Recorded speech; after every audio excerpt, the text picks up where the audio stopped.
Satan bound. Then I saw an angel coming down from heaven, holding the key of the abyss and a great chain in his hand. And he took hold of the dragon, the serpent of old, who is the devil and Satan, and bound him for 1,000 years. And he threw him into the abyss and shut it and sealed it over him, so that he would not deceive the nations any longer, until the 1,000 years were completed. After these things he must be released for a short time. Then I saw thrones, and they sat on them, and judgment was given to them.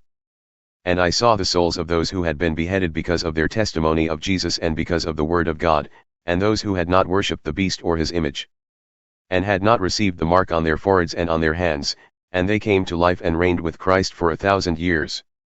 The rest of the dead did not come to life until the 1,000 years were completed. This is the first resurrection.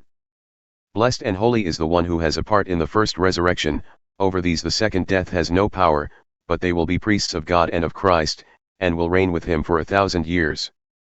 Satan freed and doomed. When the 1,000 years are completed, Satan will be released from his prison, and will come out to deceive the nations which are at the four corners of the earth, Gog and Magog, to gather them together for the war. The number of them is like the sand of the seashore. And they came up on the broad plain of the earth and surrounded the camp of the saints and the beloved city, and fire came down from heaven and devoured them. And the devil who deceived them was thrown into the lake of fire and brimstone, where the beast and the false prophet are also, and they will be tormented day and night forever and ever. Judgment at the throne of God. Then I saw a great white throne and him who sat upon it, from whose presence earth and heaven fled, and no place was found for them.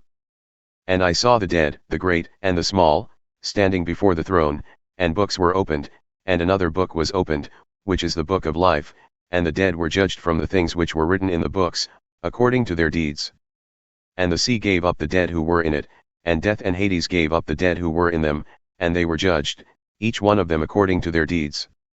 Then death and Hades were thrown into the lake of fire. This is the second death, the lake of fire. And if anyone's name was not found written in the book of life, he was thrown into the lake of fire.